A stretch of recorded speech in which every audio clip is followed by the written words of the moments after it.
We're going to spend a couple of lectures now talking about applications specific to directed graphs, which we really haven't given that much attention so far. So obviously directed graphs have come up once or twice. We do know, for example, that we can apply our fundamental traversals, DFS and BFS, to directed graphs. A few things are a little bit different in those cases, but we know that it's possible.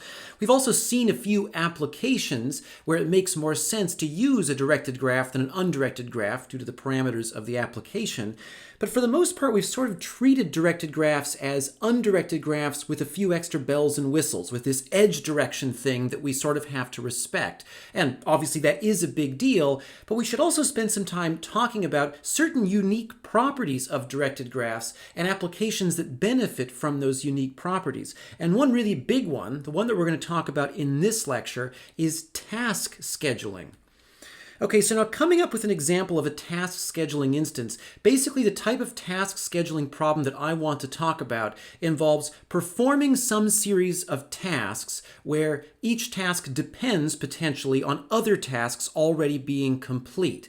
And there are a few sort of, standard exercises one can come up with that demonstrate this, like list of tasks we have to perform. So one of them might be, here's the things I have to do today. I have to do the laundry. That can be called task L. And I have to eat lunch, which I guess I'll call task U or something. And then we can argue, okay, well, I need to do the laundry before I eat lunch for some reason. And so we can define a constraint there. But you can see that's a bit contrived. And although I could have lots of fun coming up with, like 10 tasks to do today, I want an instance that has lots and lots of different tasks. And over the years, I've found that, frankly, although it does sort of sound a lot like a write what you know case, the case of scheduling courses inside of a degree actually works very well as a task scheduling instance. So although it's a bit of a pedestrian application for those of us that are stuck inside a university all the time, let's just go ahead and use that. So what I want to do here is find some ordering of all of these courses so that I can take all of the courses after having satisfied their prerequisites. So as you know, when you go to take a course, you have to make sure that you've already taken the prerequisite courses before you're allowed in. So if you wanted to take, for example, CSC 360, and it is my assumption you're going to want to take all of these courses during the rest of your degree because you're very keen on computer science and software engineering. If you wanted to take CSC 360, you would need to already have taken all three of these other courses. And so we can think of this as basically a task scheduling problem. Each task is a course you are going to take. And before you can complete that task, in fact, before you can start that task, you also have to have completed all of its prerequisite tasks. So for example, if you wanted to complete the task of taking CSC 360, you need to already have completed all three of these tasks. Hopefully that's enough of a preamble to understand that we could easily adapt what I'm about to say to any other instance of a task scheduling problem that consists of a series of tasks, each of which has certain requirements, certain other tasks that have to be done first. One interesting thing to observe if we think of the course scheduling problem of deciding what sequence to take various courses in is obviously if I give you a list of courses you have to take over your degree, some of which have prerequisites, there have to be some courses that have no prerequisites at all. Otherwise, how would you start? If every single course on the list requires some other course, it's impossible to get started. So one aspect of task scheduling problems that we take for granted, that we understand is sort of a requirement of the system, is that there have to be some courses with no prerequisites. And for this example, although obviously, as you know, having taken these courses, there actually, in real life, there are prerequisites to CSC 225, but to start somewhere, we will assume that you've already satisfied those prerequisites because, you're in that course right now. So we can see on this list, CSC 225, CSC 230, and Software Engineering 265 have no prerequisites. I guess we assume that all students come in already having achieved second year standing.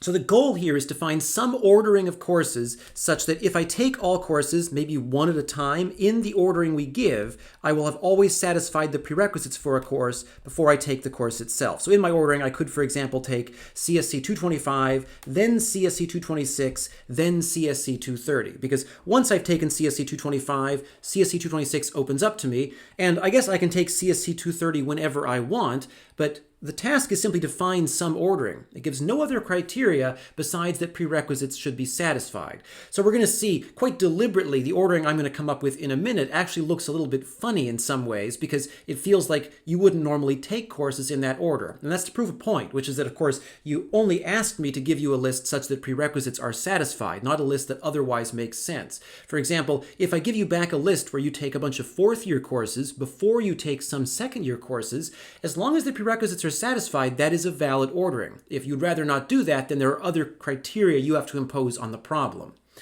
Okay, so the first thing I want to observe is that we can actually model this using a graph. That shouldn't surprise you. That's pretty much what I say about everything these days. What we can do is take each task, take each course that we're going to take, and model that using a vertex. And then I can model the prerequisite relationship using edges. And I'm going to use directed edges because to me it makes sense that the prerequisite relationship has some direction to it. That is, CSC 225 is a prerequisite of CSC 226, but not the other way around. So it seems clear to me that there is some asymmetry to that relationship. All right, so I could model this using a directed graph. Here it is. Here's my attempt to create a nice looking drawing of this. It's not a very successful attempt, but there are just lots of edges. So every course is represented by a vertex, and I connect two courses by an edge if one course requires the other. Now, there is some debate, I guess, about which direction I should have the edge point. Like, should I have, for the prerequisite between CSC 226 and 225, you could argue that 226 requires 225, which means the arrow should point backwards. I guess I like the idea that our arrows should point forwards in time. So I like to think of it like once you've done CSC 225, that opens the door potentially for you to complete CSC 226, assuming all of the other prerequisites have been satisfied by that point. So of course, we could actually model this entire problem, carry the entire thing through with all of our edge directions the opposite way around, because it's just a matter of how we choose to model the problem. But for our purposes, I'm going to adopt this convention, which is that we point from a prerequisite to the thing that requires it. One thing I'll also observe before we continue with the example is once I've modeled the direct prerequisite relationships. So the edges on this graph correspond to the prerequisites in these tables here and nothing else. Once I've modeled those relationships, it becomes clear that there actually are some other implicit prerequisites that aren't in the table because they don't need to be there. So let's consider Software Engineering 440. That's embedded systems. It's lots of fun. In the table, its direct predecessor, its prerequisite, is CSC 355. But notice that really, if we look at it, it's pretty clear that CSC 230 is also a prerequisite. It's sort of an indirect, subtle prerequisite of CEng 440, because obviously if I haven't taken 230, I can't take CSC 355. And that just having a visual of the graph helps us understand these indirect relationships. And that's one reason why graph models are nice, is that, of course, what we've really done here by visualizing this and observing that chain of prerequisites is we've actually gone from local information about individual courses and their individual prerequisites to global information. We're actually seeing a prerequisite that forms along a path in the graph. That's sort of neat, although that's just something that we can observe because we have a nice diagram to look at. One assumption underlying all of this is that it makes no sense for a course to require itself, either directly or indirectly. Clearly, if CSC 230 had CSC 230 as a prerequisite, our graph model wouldn't make very much sense. We're not allowed to have edges that look like this, but also the course schedule wouldn't make sense either. If you have a set of tasks and a task requires itself to already be complete before you start it, well, then the task is impossible to do.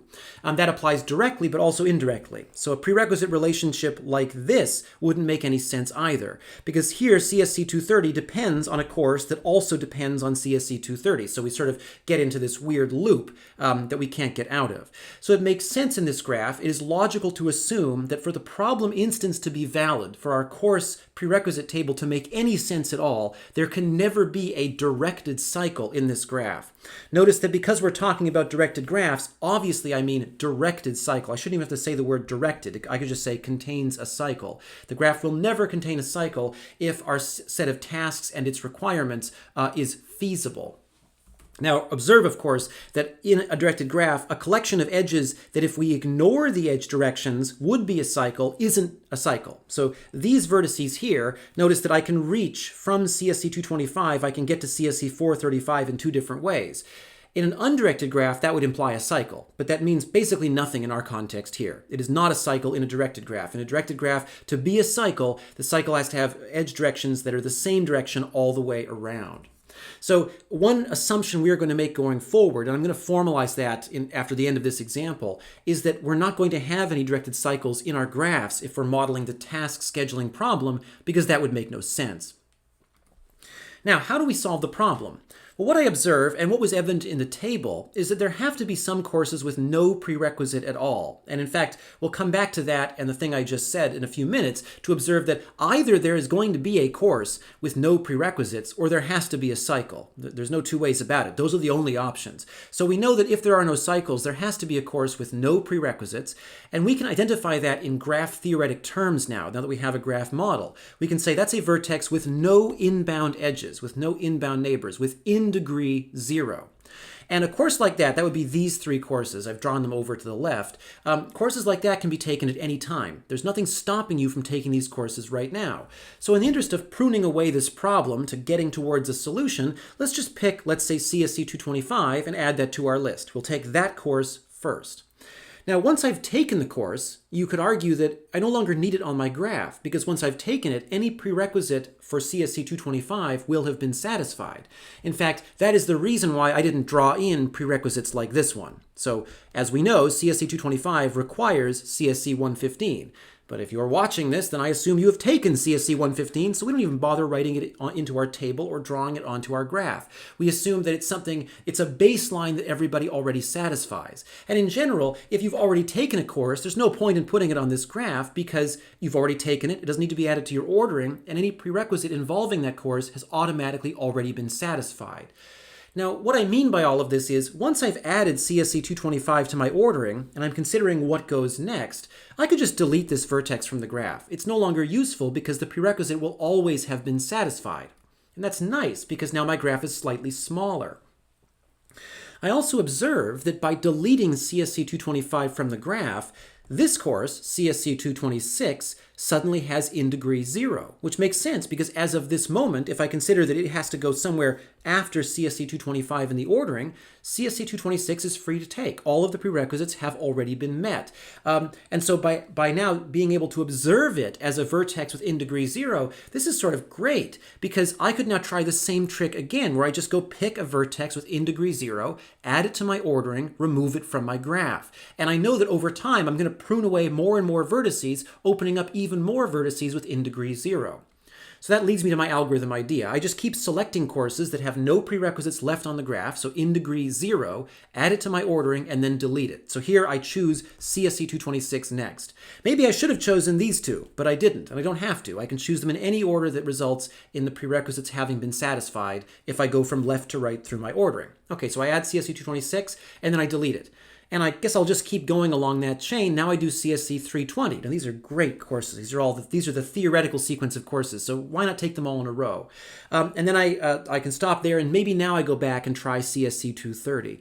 But notice that if I wanted to, I could even proceed on to CSC 425 at this point. That would result in a very strange course schedule, but it would still be one that meets the criteria I set out at the beginning. But anyway, I add CSC 230 next, and then I delete it.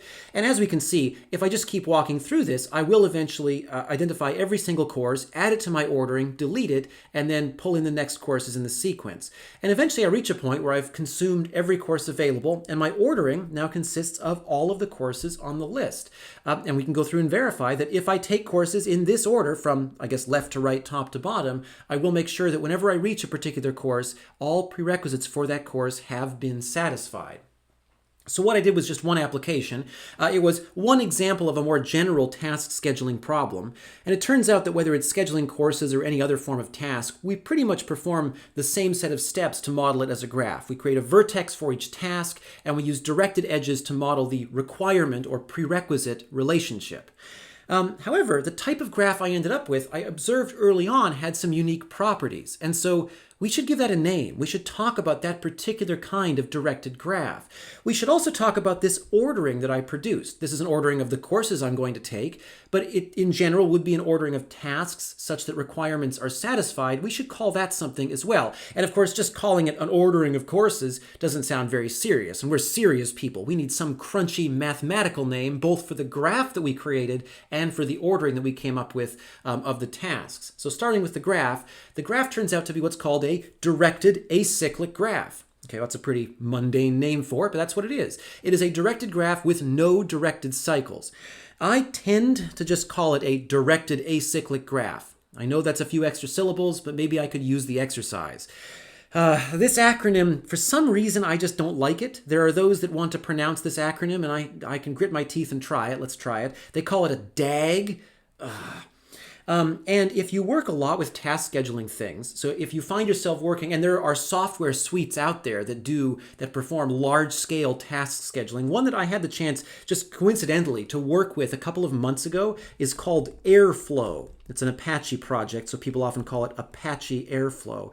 And if you're working with Apache Airflow, they talk about sequences of tasks that you want to perform. So these might be regular like maintenance tasks or something else inside of like workflows that you might execute on a day-to-day basis. And they might consist of a large number of interdependent tasks.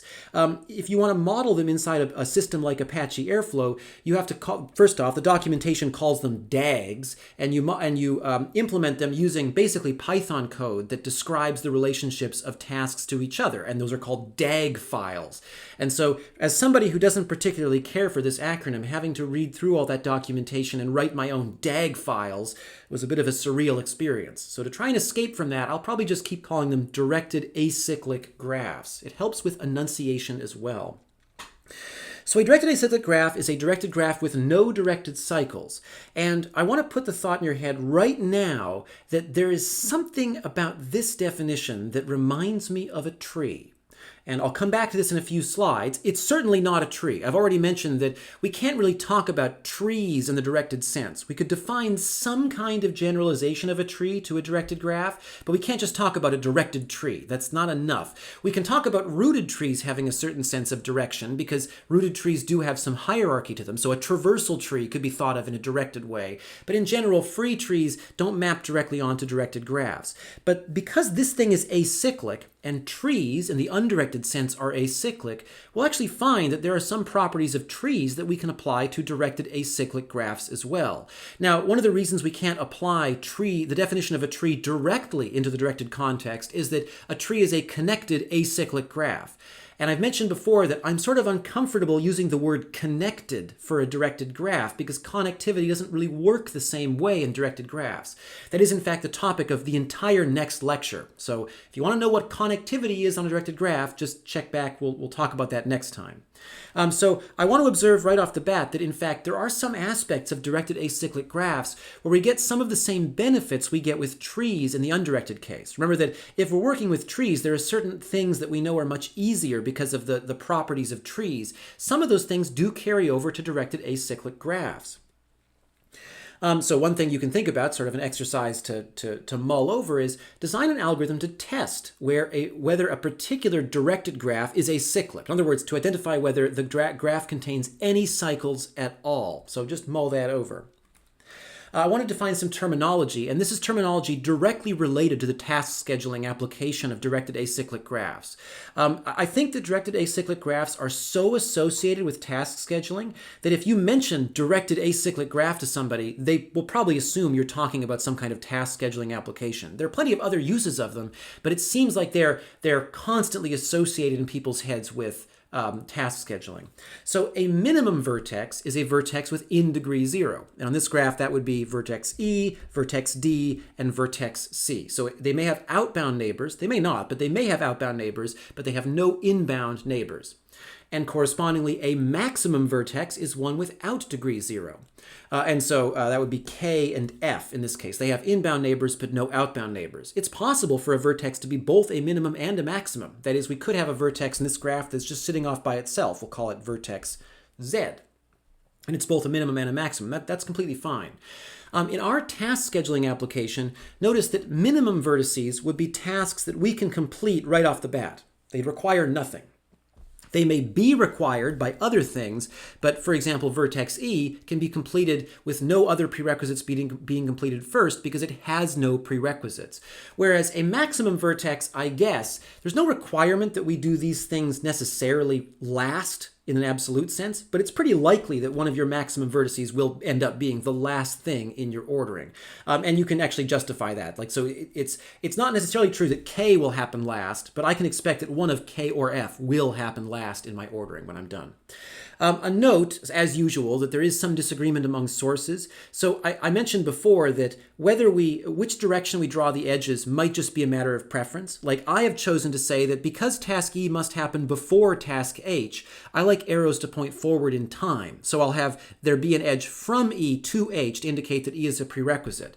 But somebody who decided that they thought about things the opposite way and had arrows pointing backwards in time and said if E is a prerequisite, have H point to it, well, if they chose that definition, then I'm sure that their definition of minimum and maximum would probably be opposite as well. That is, they would think these are the minimum vertices, and that's fine. So remember, though, whenever you look at a new source talking about task scheduling or directed acyclic graphs, that you check what definition they're using for minimum and maximum. But in this course, when I say minimum, I mean vertices within degree 0. Okay, so a proof, and this is a good way of showing the similarities between directed acyclic graphs and trees. A proof you can try writing is prove that every directed acyclic graph must contain at least one minimum vertex. It might only have one, but it must contain at least one. And I can give you a hint as to how you might try and prove that. Prove it by contradiction and show that if there is no minimum vertex, that there must be a cycle. And actually, I can't help myself. I can even give you a sketch of how you might try and prove that.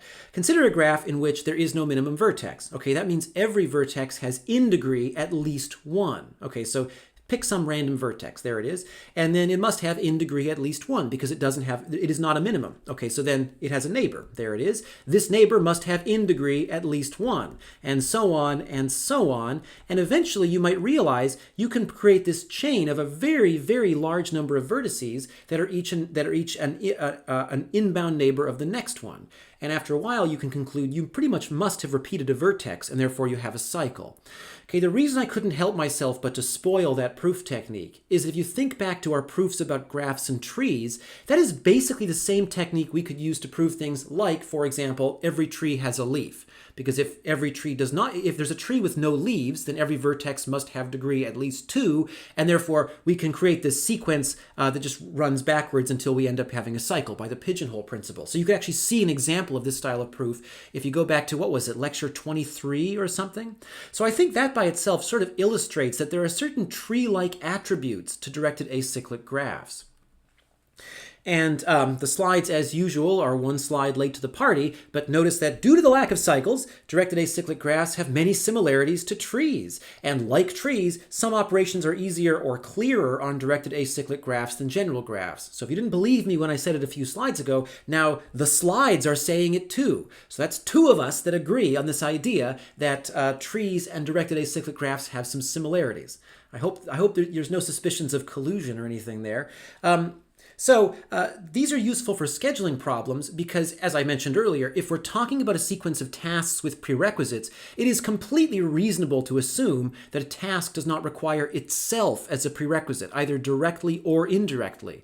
And if we model the set of tasks and prerequisites as a directed acyclic graph, the only situation under which a directed cycle could occur is one in which a task indirectly or directly requires itself.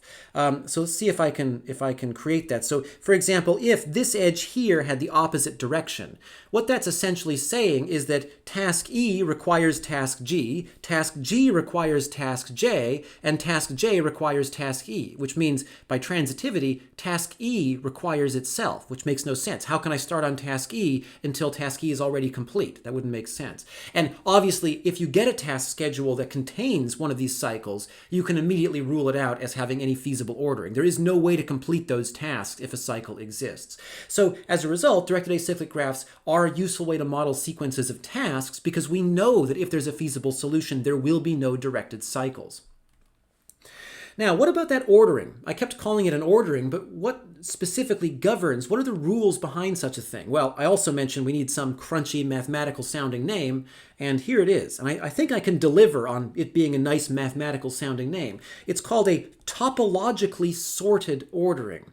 That's because there are similarities between directed acyclic graphs and a very general form of sorting problem. So in the sorting problems that we're used to, if I have 5 elements that I'm sorting and they're called A, B, C, D, and E, well then I'm used to, let's say if I use comparison sorting, being able to ask questions like this: is A less than B? And having an answer either be yes, A is less than B, or no. And in the context of comparison sorting, if A is not less than B, then that's equivalent to me saying that A is greater than or equal to B. But there's a more general way of viewing sorting problems where maybe A is less than B, maybe B is less than A, or maybe, it's a tie. And that can actually happen. There can be systems where relationships exist or where relationships don't exist. This graph doesn't illustrate that perfectly, but if I consider a situation like maybe something like this. So here's vertex X, and then here's vertex Y, and here's vertex Z, and then here's vertex, we'll call this one W, and then here's vertex A, and then finally we join the chain back together with vertex B. And if I consider these arrows as referring to a sort of less than relationship, what this is saying is that X is less than Y, and therefore that X should come first in some sorted ordering of all of these things. This is saying that X is less than Z. This is saying that Z is less than W. This is saying that Y is less than A. But what about the relationship between Y and Z? Maybe there isn't one. Maybe in this context, Y isn't less than Z and Z isn't less than Y. They're just sort of independent. They're sort of parallel to each other. That can happen.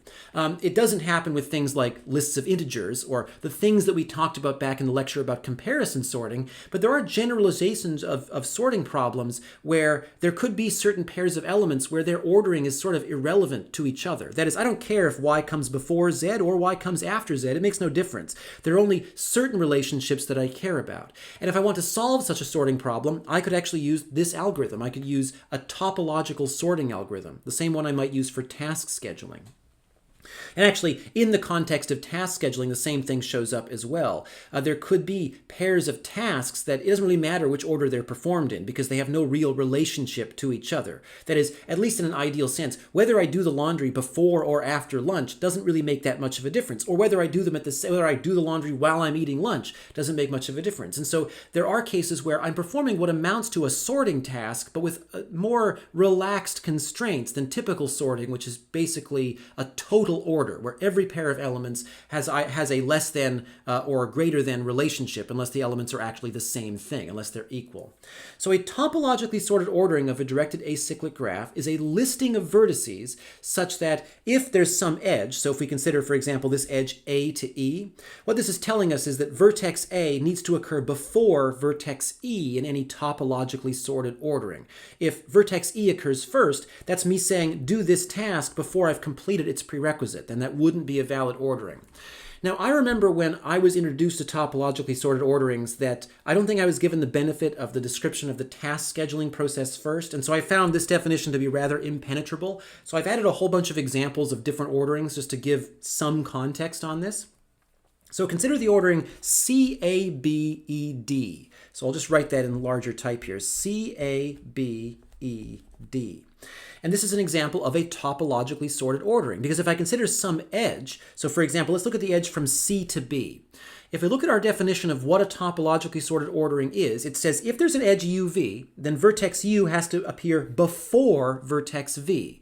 So if I look at the edge from C to B, that's telling me that C has to occur before B in my ordering. And notice that that is true. And the same is true of any other edge. So if I look at the edge AE, well, A does occur before E. If I look at the edge AB, A does occur before B. And there's actually a clever visual way of thinking about a topologically sorted ordering. So suppose I ask, is this a topologically sorted ordering? One way you could check is you write the vertices in the ordering that I gave, and then draw in all of the edges for the graph. I'm only going to do a few of them because it's going to be a huge mess. So what I'll do is there's an edge from C to A, so I draw that in. There it is. There's an edge from C to B, so I draw that in. There's an edge from C to D, so I draw that in. And basically, once I've completed that process, I'll do a couple more, A to B and then A to E. If once I've drawn in every edge, all edges point from left to right, that is, the edge direction is always left to right, then the ordering I started with was a topologically sorted ordering. On the other hand, if there are any edges that when I draw them in point backwards, so if the ordering I had been working with had D at the beginning, then when I draw the edge CD, it goes backwards. If any edges point to the left, then it isn't a topologically sorted ordering. And now right on cue, the slides are going to suggest the same idea. Okay, well, too bad slides, I got it first. So we can think of a topologically sorted ordering as a left to right arrangement of vertices, such that if I draw all the edges of the graph in, all edges always point to the right. Arrows always point to the right. And in this case, the ordering C, A, B, E, D, if I look at the edges, they all point from left to right, and therefore it is a topologically sorted ordering. Okay, C-A-B-E-D. What about C-A-E-B-D, which is a little bit different than the previous one? Well, I'll draw in all the vertices and then draw in the edges, and I notice that, again, all of the edges point from left to right, and therefore that this C-A-E-B-D is also a topologically sorted ordering. And I use that word also, which implies that, in fact, graphs can have more than one topologically sorted ordering. They can have several. They can have many. And one thing you could think about is consider a graph on 5 vertices. And let's consider all possible directed acyclic graphs on 5 vertices. What is the maximum number of different topologically sorted orderings that could exist? That's an interesting thing to think about. There's also worth thinking about the minimum number. It turns out the minimum number, if the graph is acyclic, the minimum number is 1. There has to be at least one topologically sorted ordering, or else the graph has a cycle. What about this one? C-B-E-A-D. Okay, well, I draw the vertices in this order, and then I draw in all the edges, and I notice that when I do that, if I look at the edges leaving A, the edge from A to E and the edge from A to B point in the wrong direction. So these vertices are out of order. And that means this is not a topologically sorted ordering. Okay, so finally, our main task for this lecture, let's describe some algorithm to compute a topologically sorted ordering of a directed acyclic graph. So I'm going to give you a graph, and I guarantee that it's directed in acyclic. Now, it actually turns out that there are ways of detecting whether a graph is directed in acyclic in the middle of the algorithms that we're going to come up with. So there was that earlier exercise of testing whether a graph is directed in acyclic. One solution to that exercise, once we know about algorithms for topological sorting, is just to run one of them. And if it gets stuck in a certain way, which I'll leave as an exercise, then you actually know the graph must contain a cycle. And there are hints for how I might do that scattered throughout the earlier questions I asked in this lecture. It's an interesting thing to think about, but for the sake of this lecture, let's assume that I guarantee that the graph I'm going to give you is acyclic, a directed acyclic graph, and I just say, find me some topologically sorted ordering. There could be more than one of them, so just find any of them. Find me any topologically sorted ordering. Now, my first idea will be to just repeat what I did earlier. It'll be to go back and use the same logic I used in the course scheduling example. So I'll just build an ordering by iteratively removing minimum vertices. I'll just go find a minimum vertex, and I know that there has to be at least one of them, so I don't know, this one here, and I'll just delete it and add it to my ordering. And then when I'm done, maybe new vertices have shown up that are minimum, so once I delete E, J will become a minimum vertex, so I delete it and I add it to my ordering, and so on. So I could do that. I could come up with pseudocode to model that process. I won't go through the whole example of what I would do on this graph because we saw an example of that earlier. Basically what I do is I keep iterating as long as the graph has any vertices remaining. So as long as the size of the vertex set is non-empty, it's greater than 0. And then at each step I go looking for a minimum vertex. So at each iteration of the outer loop, what I'll do is I'll find a minimum vertex called V. And I've written the loop out. It's a bit clunky, but I wanted to write the entire loop out rather than just writing one line of pseudocode saying go find a minimum vertex, just to make it clear that I intend to do this by basically linear search. I just look at every single vertex. So I want to find a minimum vertex V. I'll start by initializing V to be something invalid, and then I just loop through all of the vertices of the graph, and I go searching for a vertex W that has no incoming edges. And if I find such a thing, then that's my vertex V. And I'm done. I don't care about any other minimum vertices, I just want one of them. Once I've found a minimum vertex, I add it to the end of my ordering, which I'm calling L, and then I delete the vertex from the graph. And because I'm deleting it, I know that this loop will eventually terminate, so that's not going to be something I have to prove separately. I know that this loop, of course, runs for a finite number of iterations because it's just iterating over all the vertices, and so it's relatively clear, given that this loop iterates over all the vertices left in the graph, and that does decrease over time, but we're used to this. It's gonna be a case where on the first iteration of the outer loop there are n vertices, then there are going to be n-1, then n-2, and then so on. So this takes basically this amount of time to loop through all vertices. I also know that I have to, in the outer loop, has to iterate over all vertices as well. So I find the minimum vertex in big theta of n time on a graph with n vertices, and then I have to delete the vertex, which I'll come back to in a minute, but assuming I can delete the vertex reasonably quickly, I think it's sort of clear that because the outer loop runs for this number of iterations, that the total running time is just going to be this. It's going to be the number of vertices all squared asymptotically. Now, it won't be exactly that because the inner loop takes less and less time at each successive iteration of the outer loop. We end up visiting our old friend that we haven't seen in a while, this sum, n plus n-1 plus n-2, all the way down to plus 2 plus 1, which we know to be n squared in the worst case. Or we know to asymptotically evaluate to something that's n squared. Now, the deletion of the vertex. So we didn't really talk about how to delete vertices back when we talked about adjacency lists and adjacency matrices. To be honest, we don't actually have to do that here either. So you can delete vertices from an adjacency list. It's no big deal because depending on how you implement your adjacency list or adjacency matrix structure, it just comes down to structurally modifying the list or matrix. It turns out, though, we don't really have to delete the vertex. We just have to pretend it isn't there anymore. We never add vertices. So if we just keep pretending that vertices don't exist, as we prune down the set of remaining vertices, it doesn't really matter that much that we don't physically remove them from memory. Generally, deleting vertices from graphs isn't my favorite thing to do. Like, it's a non-trivial operation. You have to rearrange the data structure. It's possible, but it's a bit of a pain. But we don't need to do that in this case. All we have to do is pretend the vertex isn't there, to mark it as being deleted, and then just ignore it. However, one thing that's worth considering here is that suppose I want to delete vertex v. I want it to be the case that if I look at vertex W later, that vertex W doesn't have evidence of V being its inbound neighbor, because I want it to be really obvious if vertex W is a minimum. So to delete a vertex, what I could do is just mark it off as being deleted, and then go through and just delete all of its edges. So the vertex is sort of hovering in space with no edges attached to it. It doesn't matter because I'll just pretend it's not there. There's no need to physically delete it from my data structure. I could do that sort of pseudo-deletion in this amount of time by just iterating over all of its neighbors and then deleting the associated edge. So therefore, I can implement this algorithm in big theta of the number of vertices squared time in total, which isn't the worst thing in the world. So that's, on a graph with n vertices, that's n squared time. And we know that n squared isn't the worst thing. And in fact, in some graphs, the number of edges could be big theta of n squared. So it's not so bad. On the other hand, of course, we should ask the question after this basic first try that is a bit sloppy. That is, I'm iterating over all vertices over and over again to find minimum vertices, and I've tried very little else. We should ask the question, obviously, can we do better? Can we bring the running time down a bit? We know that the standard traversals are linear time. That is, the running time is this. It's the number of vertices plus the number of edges. And for the sake of a graph, which consists of vertices and edges, this is effectively linear time.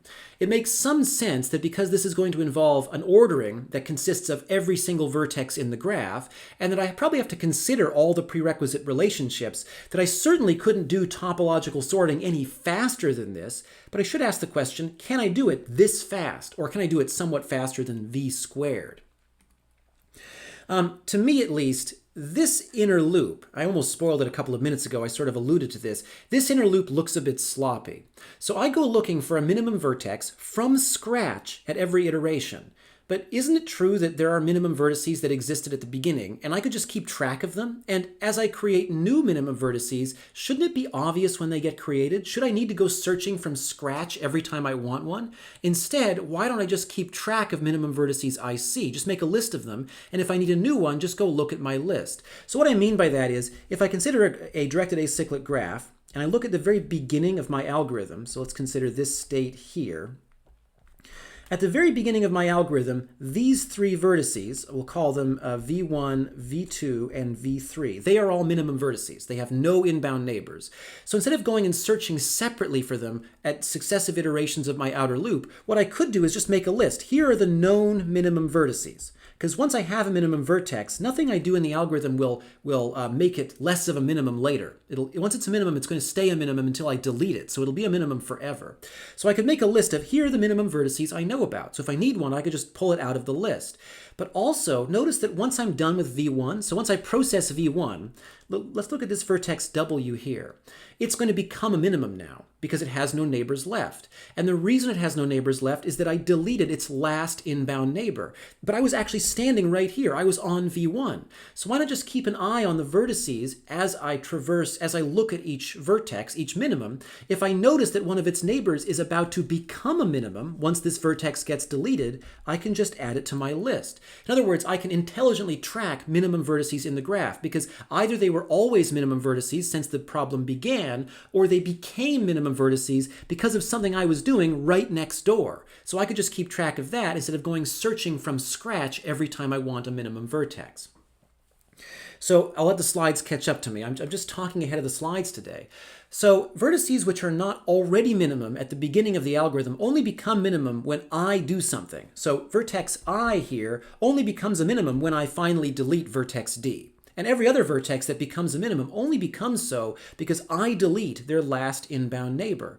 What I could do is, when I'm about to delete vertex D, just go looking at its neighbors and see if any of them are about to become minimum vertices. That will certainly save me some trouble, the trouble I would spend in my old approach of just searching through every single vertex in the graph, even ones where nothing has changed recently, looking for a minimum vertex. Certainly being more precise and only looking at neighbors of the vertex I just processed will mean that I can save some time finding new minimum vertices. Here's my idea then. Combining together everything I've just said, I will just keep a queue of all of my known minimum vertices. And every time I want a minimum vertex, I will look inside the queue. When I am processing vertices, so if I'm about to delete vertex D, I will go looking at its neighbors to find anything that's about to become a minimum vertex. And if I notice that it is, if it only has one inbound neighbor left, the one I'm about to delete, I will then add that vertex to the queue as a new minimum vertex, because it's going to become a minimum after the end of the current step. And then otherwise, I just process through the queue and pull out a minimum vertex at each step. So I'll start by adding all of the original minimum vertices to the queue. And I'll color them yellow to indicate that they're in the queue, but I haven't yet actually processed them. And this gives us a certain sense of deja vu, I think. And so then I go through at each step and I pull out a vertex from the queue. So I'll pull out vertex C and I'll add it to my ordering. It is the first task I will perform. And I will go and inspect its neighbors, and I'll look at to make sure that none of the neighbors of vertex C are about to become minimum vertices. And notice that they aren't. So even after I delete C, all of the neighbors of C still have other inbound neighbors, so nothing else needs to happen. Okay, then I delete it. As I said, we don't actually have to delete it. I'll just gray it out. I'll pretend it's not there. I'll pretend that it and its edges don't exist. It's now a sort of ghost vertex. All right, so then I pull vertex D out of the queue. I add it to my ordering. And then I observe that once I finish deleting vertex D, vertex I will become a minimum. In other words, what I'm noticing is that vertex I has only one inbound neighbor, and that's the vertex I'm currently processing. So when I delete that vertex, I will have 0 inbound neighbors, which means I should add it to the queue because it's imminently becoming a minimum vertex. Okay, so I add that. And then, and in general, like I just said, the way we would do that is we just, before we delete the vertex, add any neighbors with in degree 1, because those are going to have in degree 0 once I delete the vertex. The reason why I want to make that distinction is because arguably, once I've deleted the vertex D, I can't iterate over its neighbors, if you take a very strict view of what it means to delete a vertex. That is, although I guess we're thinking of D as being a sort of ghost vertex here, we shouldn't treat it like we're allowed to use it anymore. That is, once something is a ghost, it shouldn't be expected to come into work every morning, I guess. So once I've done that, I now have vertex I in the queue as a newly created minimum. Notice that did not require doing a search of the entire graph. It just required observing something right next to the vertex I just processed. And so I can proceed through it. I delete vertex, I pull vertex E out of the queue, add it to my ordering. And then as part of deleting E, I notice that J is about to become minimum, so I add it to the queue. And then I just keep processing through the vertices in the graph. Once I hit vertex I don't think vertex I, when I delete it, will create any new minimum vertices. So it all comes down to vertex j. I pull vertex j out, and I notice that when it gets deleted, vertex g becomes a minimum, it gets added to the queue, and I can see as I proceed through this that I do in fact propagate through every single vertex in the graph. And I can't help but ask, doesn't this look familiar? Besides the ghost vertices and the extra condition for when I add something to a queue, don't we already know about a way of traversing the vertices of a graph using a queue? And I mean, maybe the title of the slides might help us with the inference I'm asking for here. So it looks a lot. So once I get to the end of this process, we do notice that we have a topologically sorted ordering, or I guess I might need a proof of that. So eventually all the vertices will have been deleted, certainly, and the ordering will be complete. Okay, so first let's prove that this actually is a topologically sorted ordering. I think that the proof is relatively straightforward, to the point that the full written version might not be worth it. That is, it's important to have proofs, but I'm going to give just a proof sketch. I'm going to save on writing the long form version of the proof because I think it's relatively intuitive and I think it follows from stuff we've already discussed. So let's consider some edge. So consider some edge uv. And we know already that in a topologically sorted ordering, let's go and pick some edge of the graph. Let's do EG. Look at this edge here. So remember that in a topologically sorted ordering, I would expect that all edges point forwards. So what I'm going to do is consider, if I look at the edge EG, I really only care about the relationship between when E was added to my ordering and when G was added to my ordering. For any edge like EG, as long as I can show that E was already in the ordering before I added G, then I know that I have a topologically sorted ordering, if that applies to every edge. So consider some edge UV. Okay, let's consider when vertex V was added to the queue. Well, it only gets added to the queue on the step when it gets in degree 0, when its last inbound neighbor is deleted. A vertex is only deleted after it is removed from the queue. And of course, a vertex is not added to the ordering until after it's removed from the queue either. So the argument I can make is that when vertex V, which is the end point of this edge I'm considering, when it was added to the queue, it must have had in degree 0, which means vertex U must have already been deleted, or was just about, like one step before being deleted. And that meant that vertex U was already in the ordering. And therefore, by the time vertex V gets out of the queue and ends up in the ordering, it'll obviously be after vertex U. That's basically the proof sketch. To actually fill this out into a full proof, we mostly just have to add some extra prose to say that, to fill in the details I just gave verbally, as well as a bit of notation. But I feel like that's enough to justify the correctness of this algorithm to produce topologically sorted orderings. Now, the observation, the elephant in the room by this point is that this is pretty much BFS. It isn't exactly the same as BFS because it wasn't as simple as adding a couple of lines to BFS. I did change the way the traversal worked. So normally in BFS, we're pretty eager to visit neighbors. That is, when I first see an unvisited vertex from any position, I add it to the queue. This version of BFS, and I think of this as a version of BFS, although not the original version of BFS. In this version of BFS, we add neighbors a bit more cautiously. We only add them to the queue if we are their last remaining inbound neighbor. So that's pretty much the only main difference in terms of the structure of the traversal, is the conditional way in which I added vertices to the queue. So here is some pseudocode for it, and I hope you will agree this is very, very similar to BFS. If you're a real stickler for correctness, you might argue this is a distinct algorithm and therefore needs its own proofs about running time and whatever, although those are pretty easy to form. But I actually consider this to be more or less a variant of BFS. It isn't really that much different. So what I do is I begin by creating a queue for BFS, a list for my ordering.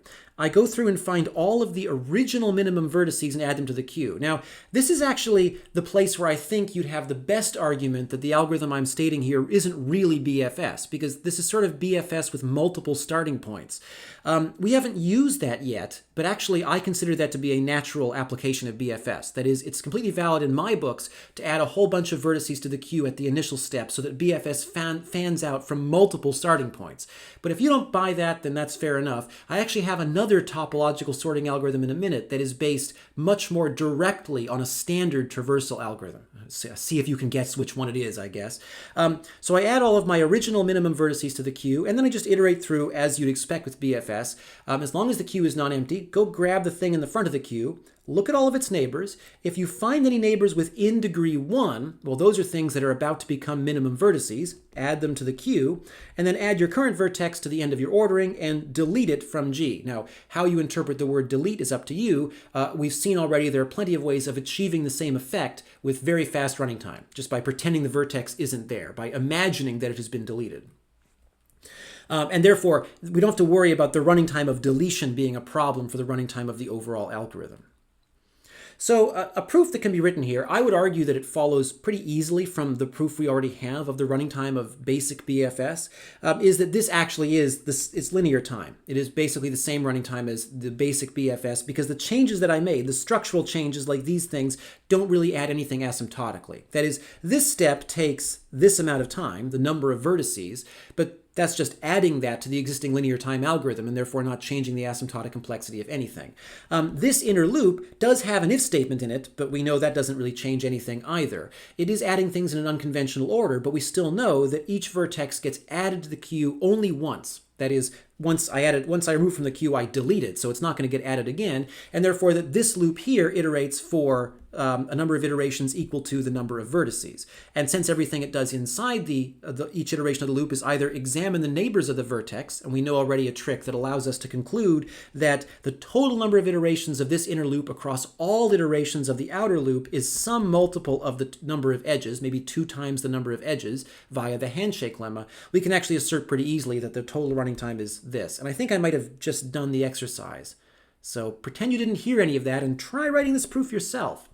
Now, I mentioned a minute ago that maybe you don't buy that this is just a variant of BFS. Maybe you think that although it's based on BFS, I made too many changes, and you really don't therefore believe my claim that I keep making that you can do so many different things just with basic traversal algorithms.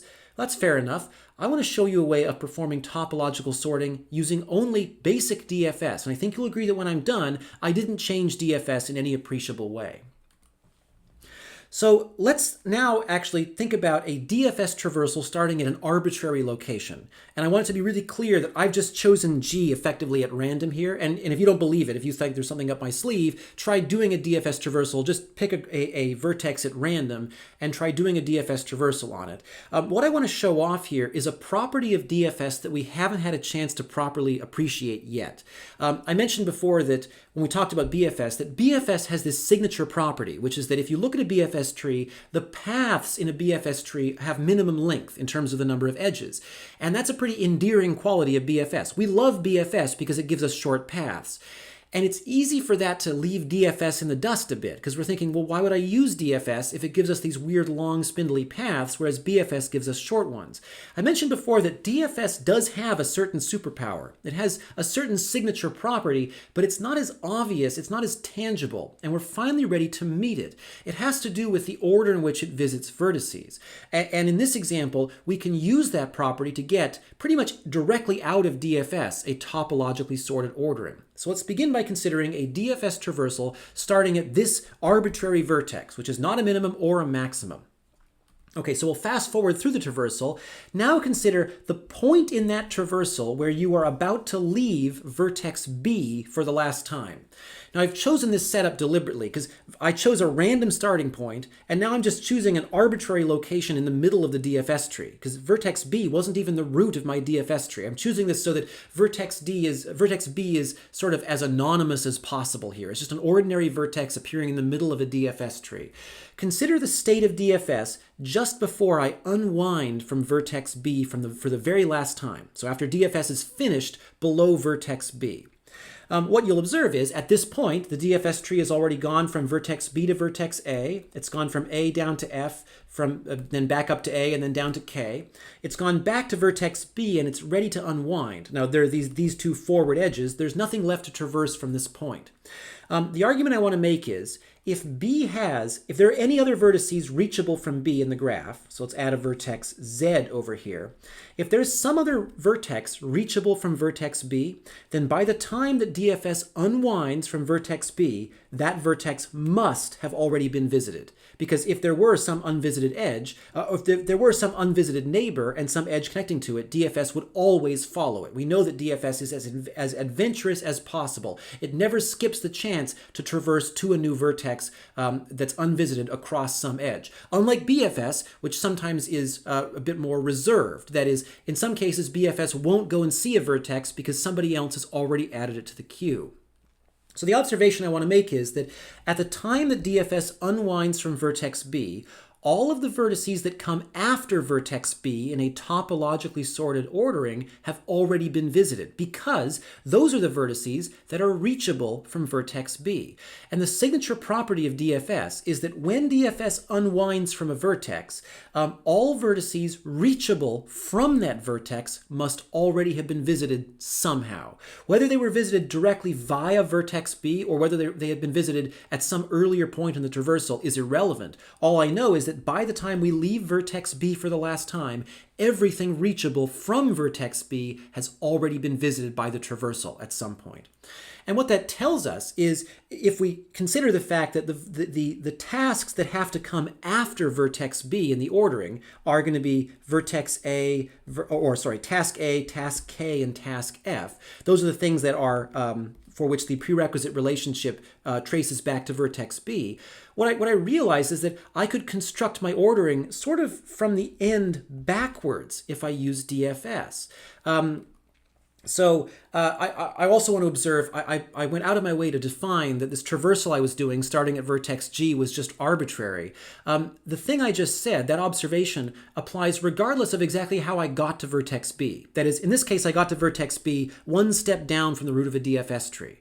But that would also happen if B were the root of the DFS tree, or if B were a leaf of the DFS tree. So, I mean, even consider the case where DFS was unwinding from vertex F. So it got to vertex F, and there's no neighbors to visit, and so it's about to leave vertex F and go back up to vertex A. Notice that at that point, this observation still applies. Every vertex that could have been reachable from vertex F has been visited. It turns out there are none of them, but they have all been visited. None of them have been visited. And therefore, every task that must come after vertex F has already been handled. Okay, here's where I want to go with this. I want to create an algorithm to topologically sort the vertices by basically constructing the ordering in reverse. So the way I'll do that is every time DFS leaves a vertex, I'm going to add that vertex to the beginning of my ordering.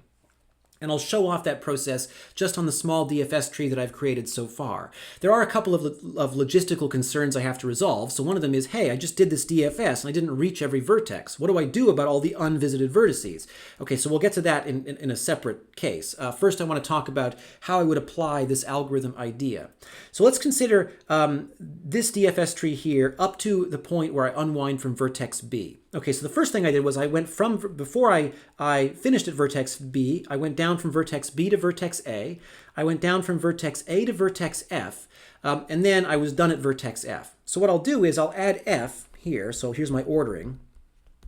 I'll add F to the end of, or to the beginning of my current ordering, which happens to be the end because the ordering is empty. And then I unwind from vertex F, and I go back to vertex A. But I'm not done at vertex A yet because there are still unvisited neighbors, so I walk down to vertex K. Okay, so I'm now done at vertex K. There are no other neighbors to visit, so I unwind and I add vertex K to the beginning of the ordering.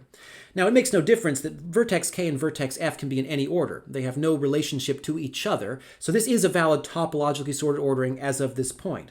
Okay, so I go back up to vertex A. Okay, so I'm done at vertex K. Now, vertex A has no more unvisited neighbors, so I'm ready to unwind from vertex A. So I put vertex A at the beginning of my ordering. Okay, and then I unwind to vertex B. And I'm now done at vertex B, so I put vertex B at the beginning of my ordering. Notice that at every step, I do have a topologically sorted ordering. All the things that have to come after vertex B were already in the ordering when I added vertex B to the beginning. And so this is the basis of a topologically sorted ordering algorithm. Now, what about that whole business of starting the DFS traversal at an arbitrary location?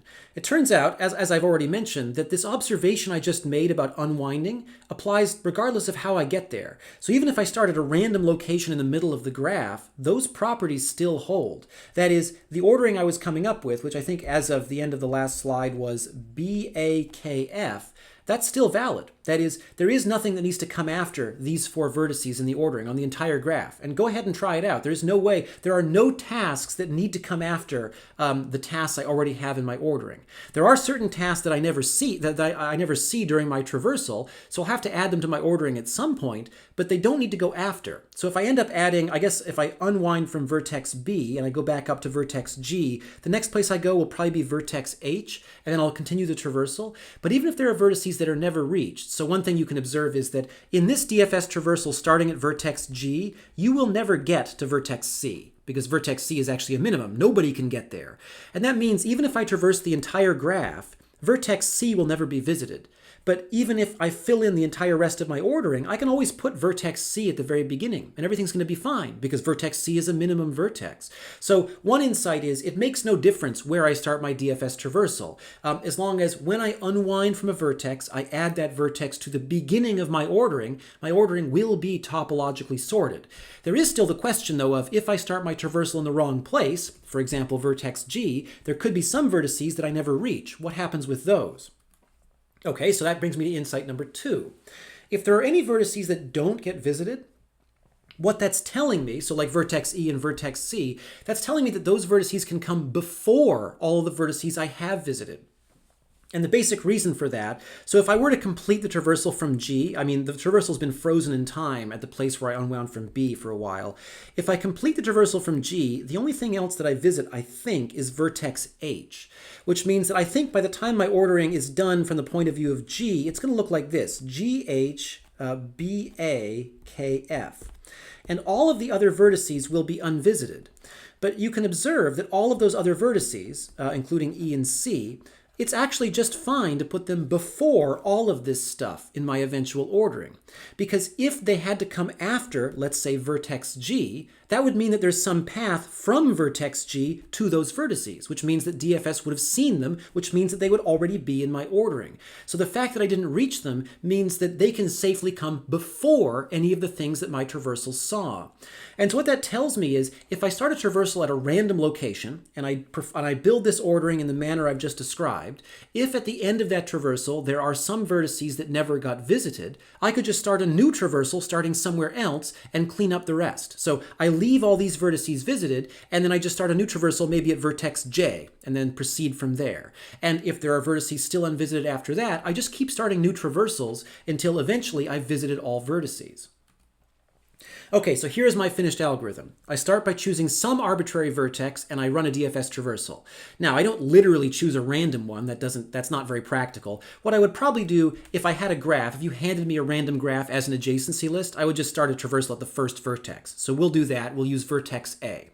Okay, so I do a traversal at vertex A, and then I visit vertex F, and I immediately unwind because there's nothing accessible after vertex F, and that means I add F to the beginning of my ordering. Okay, I go back up to vertex A and then down to vertex K, and then I also unwind because K has no outbound neighbors. It is a maximum vertex, so I add K to the beginning of my ordering and I unwind back to vertex A. Now I'm done visiting the neighbors of vertex A, so I unwind from vertex A and I add A to my ordering. But wait a minute, vertex A was the starting point of my traversal. This is actually pretty significant because I started the traversal at vertex A and I also got an ordering with A, K, and F. Back a few slides ago in my previous example, I ended up at vertex A in the bottom of some other DFS tree, and yet still I ended up with an ordering that ended with A, K, and F. And so this similarity is deliberate. This is one of those signature properties of DFS. No matter how I get there, I can guarantee that visits had to have happened in some certain order. Whether they happen in the exact order A, K, F or A, F, K is actually not important to us, nor is it something we can determine in advance. All we know is that definitely by the time I'm done at vertex A, I will already have somehow seen vertex K and vertex F at some point in the past. Okay, so I unwind from vertex A, and I'm now done the traversal that I started to begin with. But of course, tons of vertices in the graph are not yet visited. So what do we do here? Okay, then the initial traversal is complete, and there are still unvisited vertices in the graph. So I'm going to start a new traversal at the next unvisited vertex. At the first, okay, I'm going to make an editorial change here. At the next Unvisited vertex. I'm not sure what I was intending to say there originally, but it sounds like it's a good use for the word next. So in this case, again, if I'm iterating over the vertices of an adjacency list, I'll probably go in order. So I guess I'll do vertex B. We'll discover that if I start at vertex B, nothing too exciting happens, but that's just luck of the draw, I guess. So I want to do a traversal from vertex B. When I do this traversal, I keep the other vertices visited. So I leave their visited flag set because I don't want to visit them again. I don't want to waste time, and they're already in the ordering. I just leave them there, and I treat them as I would treat any other visited vertex in a DFS traversal. And notice that that means when I finally unwind from my new traversal at vertex B, well, then I'm going to put B at the beginning of my ordering, fair enough, but that it is still true that vertex F and vertex K and vertex A had already been visited just a long time ago in some other traversal. And notice also that all of the other vertices that aren't visited could be placed before these three vertices in the ordering. That would be fine. There is nothing that needs to come after these vertices that is yet unvisited in the graph. Okay, so actually vertex B has no unvisited neighbors, so we pretty much immediately unwind, and therefore we add it to the beginning of the ordering, and the traversal ends. So we start a new traversal. This one's going to be at vertex C, which is just the next vertex that's unvisited in alphabetical order. Okay, so we go from vertex C, I guess, to vertex G. Okay, and vertex G does have an outbound neighbor. It looks like it has vertex H. It obviously has vertex B as its neighbor, but vertex B has already been visited, so it goes up to vertex H. There we go. Vertex H has no outbound neighbors that are unvisited, at least. So, I mean, vertex A is one of its neighbors, but vertex A is still visited. So, as in a typical DFS, we don't go visit it again. We then unwind from vertex H, and we end up putting that at the beginning of our ordering.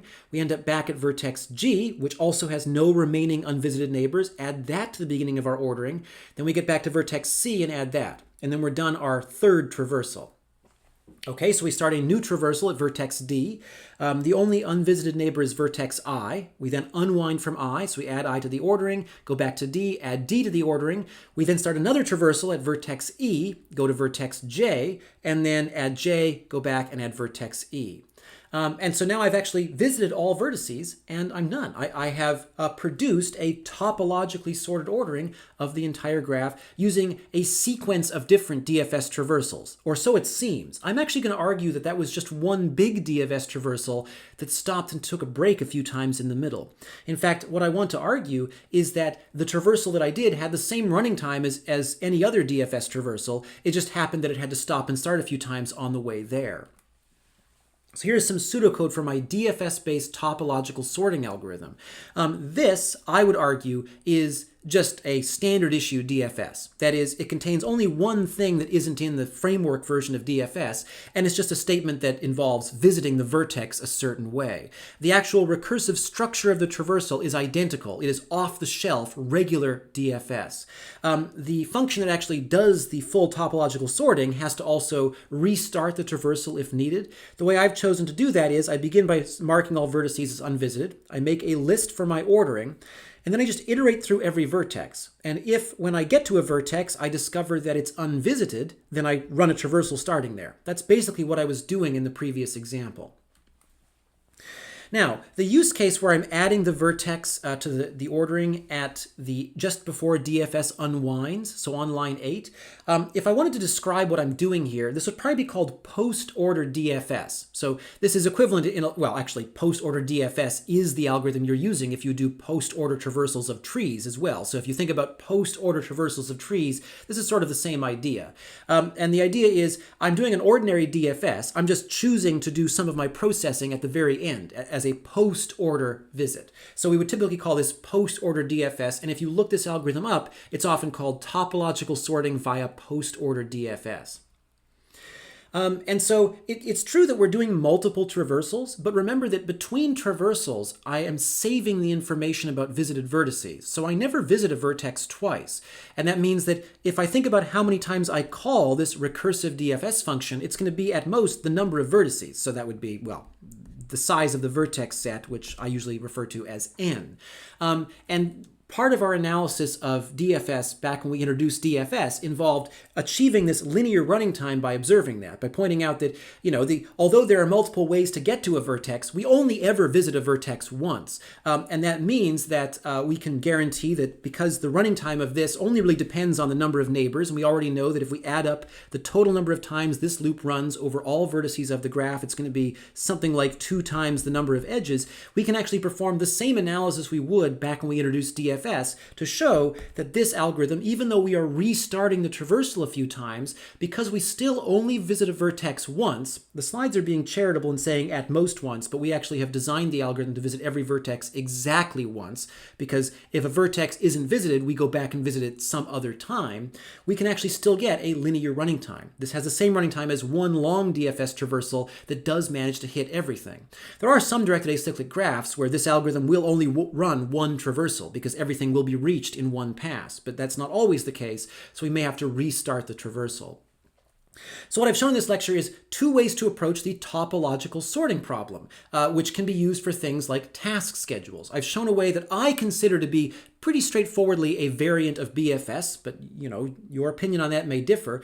But if you are extra strict about what you consider to be an advanced version of a traversal versus a basic one, I think that this stands up to that level of scrutiny. This is basically an ordinary DFS. It's an ordinary DFS where I perform a post-order visit, but I'm allowed to do something like that, and I restart it if necessary to visit all vertices.